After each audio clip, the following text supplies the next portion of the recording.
Welcome to the Silver Screen Guide podcast. Join Corbin and Alan, along with guest hosts, as they bring their love for the cinema to discuss films from every genre and decade. Learn about the history of the film, little-known facts, and insightful explorations while they enjoy discussing your favorite film. The curtain is rising and your podcast is starting, so sit back, relax, and enjoy your guide to the silver screen. Welcome, listeners, to a special TV show review. Today I am reviewing Treadstone. Well, does that name sound familiar? Well, that's because it is from the world of Jason Bourne. This is your host, Corbin.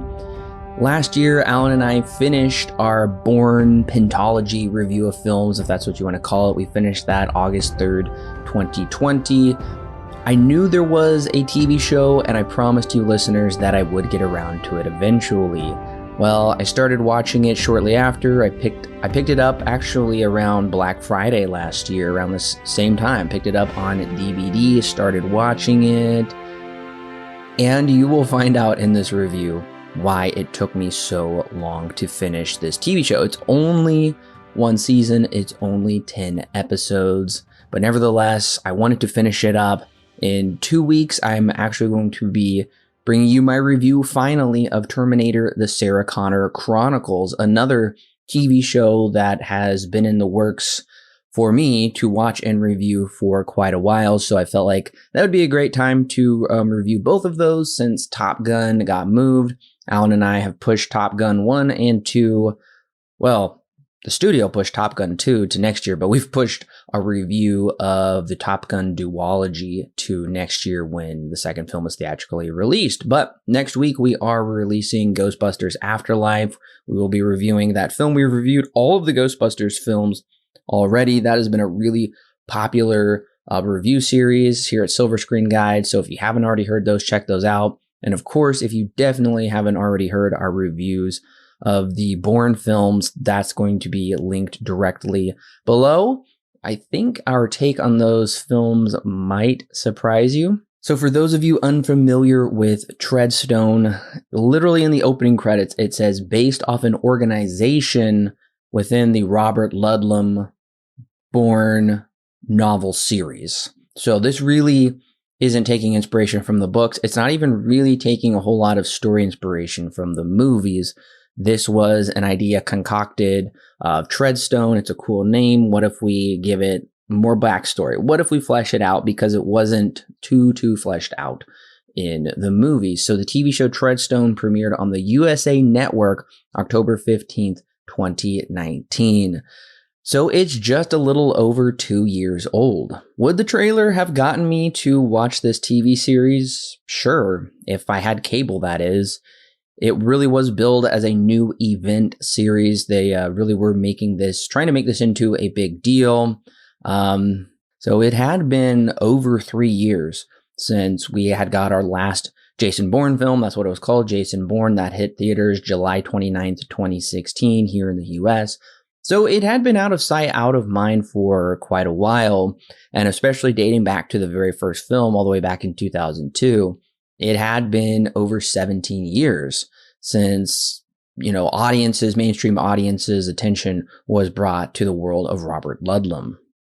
So I personally had not really heard of the series. I think maybe I had read about it in passing somewhere on IMDb. I didn't know much about it. Like I said, I didn't have cable, and even if I did have cable, which I don't, maybe my parents did, I don't know, it wasn't one I was actively going to seek out. It's like, well, I'll catch it on streaming later, which seems like a misstep. Universal didn't have, I believe what they have is called Peacock right now. They didn't have a way to push streaming, which really was very much mainstream by that point 2 years ago. So it was an interesting choice to put that series on cable. Interesting trying to figure out what kind of demographic they were trying to appeal to with this. Probably my demographic, or probably even up to the ages of like 25 to 49 or something is my guess. But it should be noted, at the time, audiences did like it. I mean, it has a straight 7 out of 10 on IMDb out of 9.6 thousand reviews. That's decent enough, I think. It's not great by any stretch of the imagination. Audience score on Rotten Tomatoes is a 72%. Average tomato meter, I'm assuming that's the critic score. Yeah, that's the critic score, 47%. So it was sort of divisive, but a majority of critics didn't care for the series. Well, I am about to go into spoilers for Treadstone, so if you haven't seen the series, it is currently streaming in its entirety on Hulu. I think you can buy it digitally, I'm pretty sure, but you can definitely pick up a physical copy on DVD of the complete series, which I hold in my hand right now, and I'm about to read off of the back of it, which doesn't really contain spoilers, but nevertheless, I'm going to be reading you the plot cover from the DVD disc, because there are 6 different plots woven throughout this 10-episode series. It is wildly confusing. It's something we're going to be talking about here in just a minute, but if you haven't seen Treadstone, you don't want it spoiled for you, go ahead and check it out, and then come back here and we'll be ready to talk about it. So this is from a producer of the Bourne franchise. The only problem is there's about 30, 40 producers on the show. I don't know which one. I do know the series was created by Tim Kring, who has been nominated for 2 Primetime Emmys. It seems like his real claim to fame is the TV show Heroes, which I know was a really big deal, back in the mid-2000s. I never watched Heroes, so I really can't speak to what I think of that show. But nevertheless, somebody from the Bourne series came on to produce this. So Treadstone is an action-packed thriller set amidst the CIA Black Ops program, Operation Treadstone, exploring both the origin of the infamous covert program, as well as connecting to present-day special ops. Treadstone follows the action across the globe, from DC to Berlin to Paris and beyond. Using a mysterious behavior modification protocol, Treadstone turns its recruits around the world into nearly superhuman assassins, following sleeper agents as they're mysteriously awakened to resume their dangerous missions. So right off the bat, let's just go through how many different plots. So one of the main plots is the origin of Treadstone back in 1973. This carries throughout the entirety of the 10-episode series.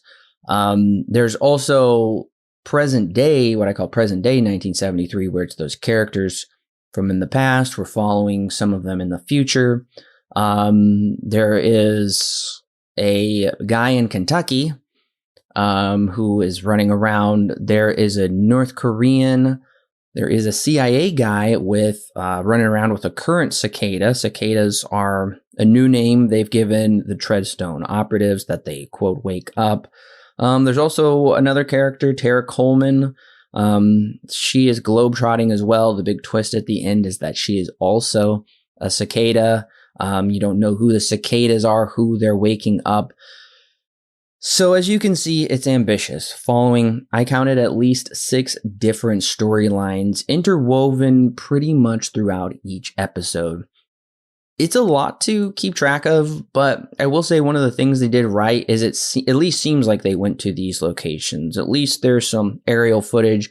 On the ground footage seems like these locations as well. That's something we always enjoyed in the Bourne movies, was going to these places.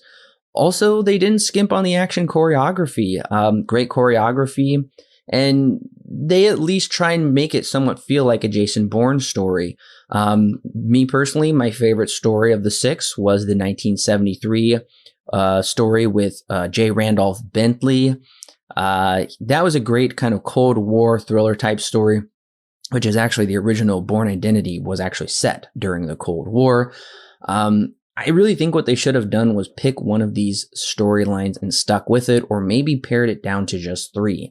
6 is far too many. I get it. They're making something very ambitious, but as we're going to talk about here at the end, they just didn't really have plans to follow through with it, which is disappointing. The acting in this series isn't great. I actually found most of it to be pretty wooden. And if I haven't mentioned it already, this series really is just unfocused. The plot is just far too sprawling. It really is hard to follow or pick characters to stay interested in. There's so many characters we're just not really given enough time. to really invest in a single one, except I would say outside of Bentley. He really is kind of the main focus. Sort of the series is built around him and his Cicada Russian program. Also, there is R-rated language in this. There is a number of F words throughout the series. This is our first R-rated Jason Bourne property, we could say. The others have always been PG-13. This one does jump into R-rated territory, particularly with the language. But one of the things I'm guessing you listeners are probably asking is this connected at all to the Jason Bourne movies? Yes, it is. In the first episode or two, they do bring up the situation from the Bourne Ultimatum, where Bourne is running around New York causing trouble. That's really the only indication of it. As far as I could tell, there's no returning characters whatsoever. So I was a little disappointed they didn't try and tie it a little bit more back into those movies. But nevertheless, they are saying, hey, this is in the same world. This is a continuation of what happened beforehand. What this series really does wrong is that it imitates some story beats of the films. For instance, Doug's wife, who is the Kentucky guy, she dyes her hair black, just like Marie does in the Bourne Identity when they start to go on the run. Doug as well, just looking in the mirror, trying to remember who he is. They really can't recapture the magic of the original trilogy. You know, they sure try, but it's just not there. Another thing they're doing is they're chasing John Wick. Particularly in episode 8, there is a club scene where the North Korean lady is really kicking some tail, but it is straight out of the first John Wick film.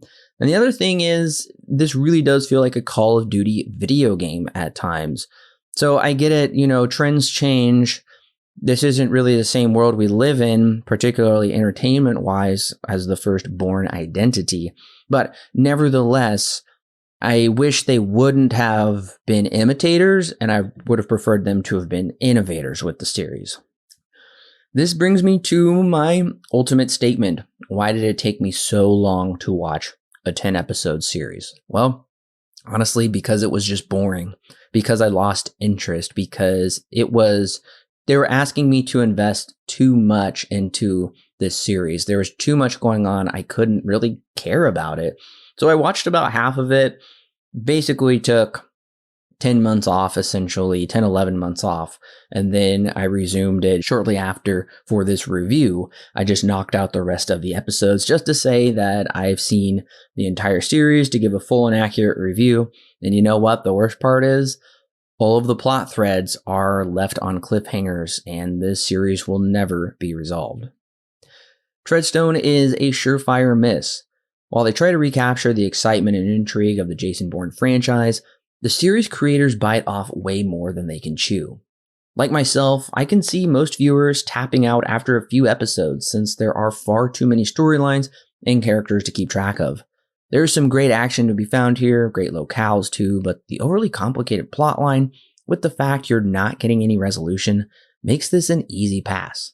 Treadstone receives 4 stars out of 10, with a solid not recommend. So at the time when I was trying to review Treadstone, it was not streaming anywhere, so I had to pick it up on DVD. I did get it on a Black Friday sale, so I didn't pay full price, thankfully. Otherwise, I would not have picked this one up. I'm never going to return to it. You know, in some ways, I'm kind of a completionist, so I guess it's cool I own all the Jason Bourne stuff now, but I don't really recommend you pick it up. What I do recommend you check out is Hannah on Amazon Prime. I just started season 2. I binged through season 1 in about a week, an episode a day. They're short. They're only 8 episodes per season. That is the most Jason Bourne feeling thing since those Bourne films, actually. Now, in season 1, there is some kind of like teenage coming of age stuff. I think some viewers like myself who are kind of past that age aren't going to be terribly interested in. It's still incredibly well done with fantastic action.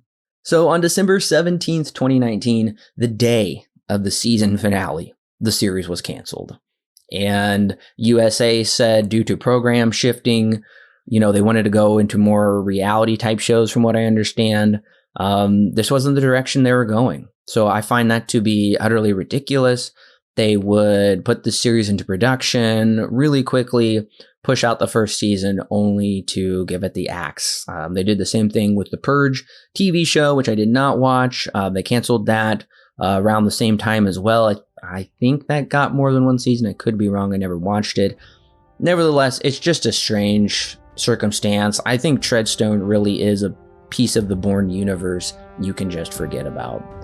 Well, listeners, the question after the show is, did you find Treadstone to be too complicated? I guess even the better question is, did you even watch this show? Do you even have an interest to watch this show? I'm curious about your answers, so go ahead and send me an email, silverscreenguide95@gmail.com. Very curious to know what you listeners think. Don't forget to subscribe to the podcast because Alan and I will be coming back next week to review Ghostbusters Afterlife. We've reviewed all those films, so you don't have to wait to hear our thoughts on the previous entries in the franchise. Those are linked below. Go ahead and listen to those review. In the meantime, of course, I'm linking to all the Bourne reviews as well, so go ahead and check that out. Thank you, listeners, for coming along with me on a special TV show review of an interesting addition to the Bourne property. I'm looking forward to coming back for Ghostbusters and the week after for Terminator: The Sarah Connor Chronicles. I'll see you then, listeners.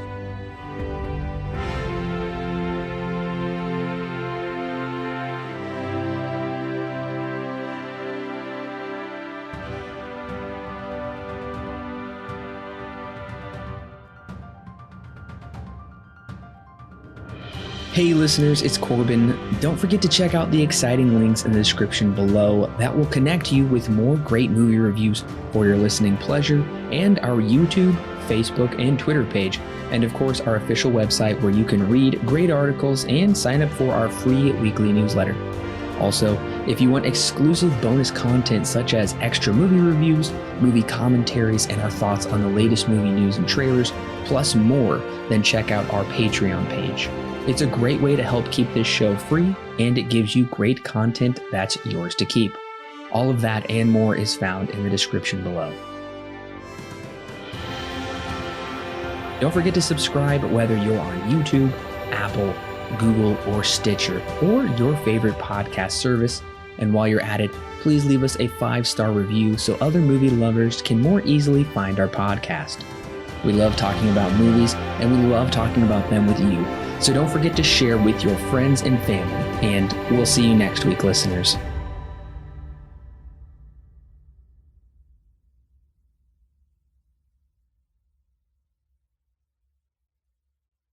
The Silver Screen Guide podcast is edited and produced by Alan and Corbin. Intro and outro music is created by Thomas Rankin. The thoughts and opinions herein expressed are those of the individual and do not necessarily represent those held by Silver Screen Guide. Silver Screen Guide is not affiliated with any company or individual involved with the creation of this movie or TV show. No portion of the podcast may be used without express written permission from Silver Screen Guide.